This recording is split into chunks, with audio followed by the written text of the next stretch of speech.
But even when Tom Brady is stinking up the joint, because it's been times early in the games that he's stinking up the joint. But guess what?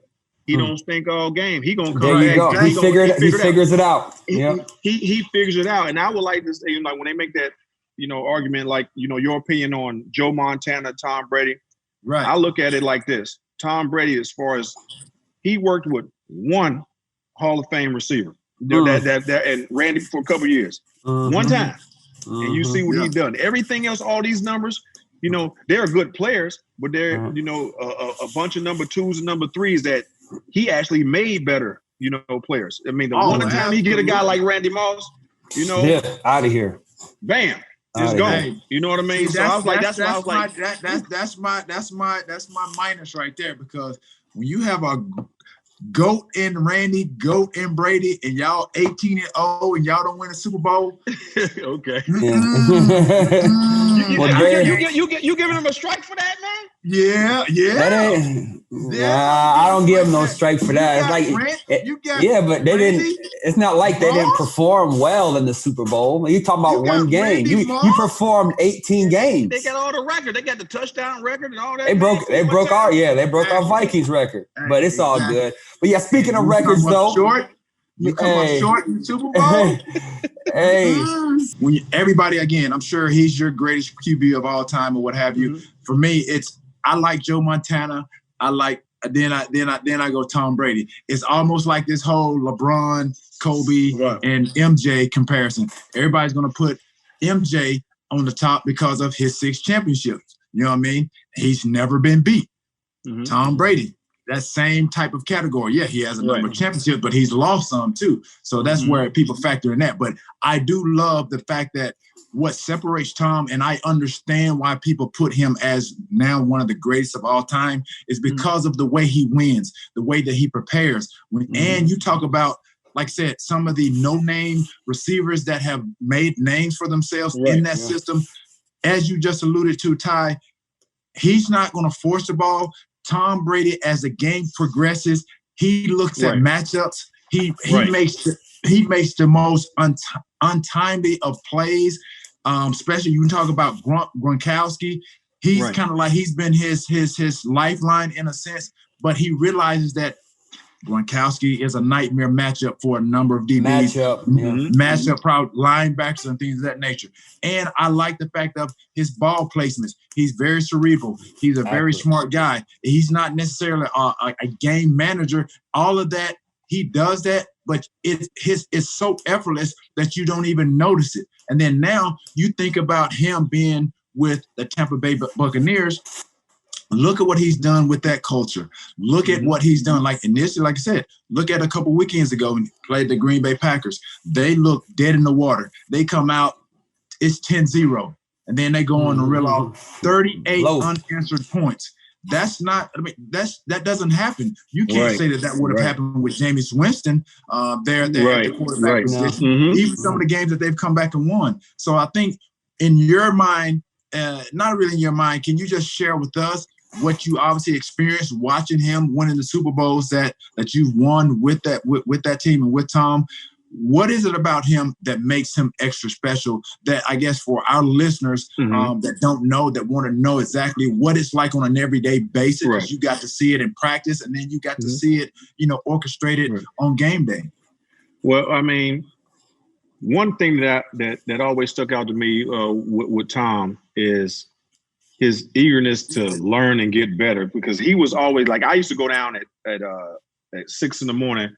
to run my miles before everybody else get in. Only other guy down there, I was already in. Here come Tom coming in.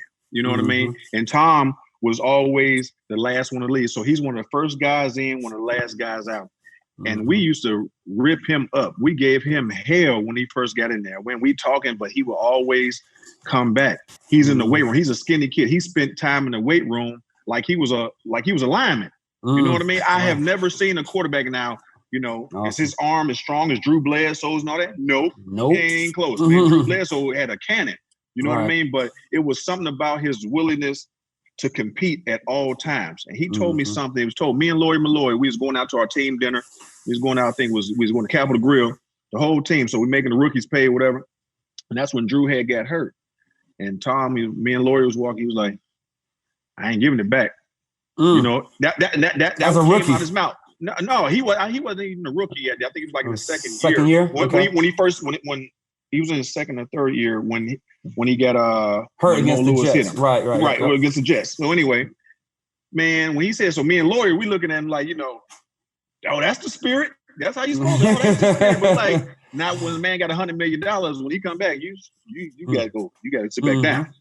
He wasn't messing around, and it took Coach Belichick to have, could I say it on the podcast, the balls, absolutely, to do that, and stick with him. And after you just gave this man $100 million, Tom wasn't messing around. He was like, once he get it, it's done, and he has kept it, ever since. But he has that same mentality from that first year. Then now he's Tom Brady. Now it's like, okay, guess what? Year 4, 5. He still had the same thing, mentality, like he trying to prove something to somebody, every day. His competitiveness and then willingness to lead. He'll jump up in your face. He was one of the type of quarterbacks. Another one is like usually quarterbacks stand back here when everybody jumping, hitting heads, banging heads. You don't see very many quarterbacks getting in the mix. Right. Tom was up in the mix. He's sitting there like it was different for us. I know I ain't seen it because Drew, he'd jump up, but he was over there jumping back on here. Yeah, he was back, in the back, patting heads. But Tom is up in the middle, banging everybody's head. I just thought that was, different from a quarterback standpoint. He was a part of the team in so many ways that you would think he's here, and there's everybody else. No, Tom is ingrained in the locker room, and it was just an amazing thing. It wasn't like a lot of teams where it's the quarterback. He's over there, got the red shirts on, and can't nobody else mess with them. You know what I mean? Awesome. It wasn't like that with Tom, man. It was awesome, man. And he kept that same work ethic. So I don't think anybody outworks him, and nobody's as competitive to him. I mean, you hear the Jordan stories of Michael Jordan, how competitive he is. That's how Tom Brady is, man. That dude don't like to lose or nothing. And if you get him in practice, he coming back at you. You know what I mean? He getting up in your face. He a dog, man. Love it. How do you think that, obviously he's doing well right now. Obviously when he basically made that, made that switch to go from New England to Tampa, what were your thoughts on that? That's one. And then obviously now they have, they've recently acquired speaking of the Tampa Bay Buccaneers, they recently acquired Antonio Brown. How do you think he will fit in with the receivers that they have with Godwin and Mike Evans and going forward? Well, I mean, by Tom leaving New England, and I'm on record, saying it because before he made the decision, I'm like, people relax. I'm not surprised at all. You heard rumblings and you knew certain things that was going on, but he doesn't owe anybody anything, man. I mean, that guy gave 20 years of his life. He's never got an opportunity to be a free agent. He was taking less money than what he deserved for the sake of the team for a long time, and, if he wanted to go dip his toe in the water and get another atmosphere, in Florida with some weapons, why not? I mean, he don't owe anybody anything. So, I mean, I wasn't surprised at all when everybody was going crazy, about that. You know what I mean? So he's happy. I had a kind of a feeling that I didn't want to see him go because it's different to see Tom Brady in another uniform. It's different with him. But, man, enjoy. Do you, man. Like I said, you still going to have a statue in New England. Absolutely. Even if he went down there and lose every game, let's say he lost every damn game, guess what? Still to go. Still to go. You know what I mean? He's still going to have his statue in Gillette Stadium somewhere. Yep. Now, when it comes to Antonio Brown, I think that is the best possible situation that Antonio can go to because one is alpha as you are, you're never going to out alpha Tom. No, sir. You're coming into a locker room that already have 2 Pro Bowl wide receivers. So you ain't that guy right now. You've been out of the game for so long. You know what I mean? Even though you're the man before you left, but you come into another locker room that's 2 guys already established. Then you got Gronk and all that. So he couldn't come into a better situation to have somebody that can, pull him to the side and say, yo, man, this is how we're going to get down around here. You know what I mean?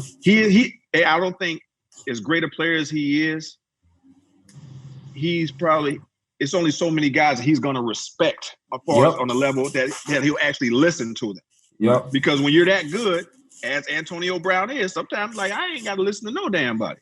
You know what I mean? But he's going to respect Tom Brady enough and those other guys enough and Bruce Arians enough knowing that, okay, I got another opportunity. They took a chance because I'm surprised somebody didn't step up a lot earlier. Just the fact that he is that good at playing football. Football.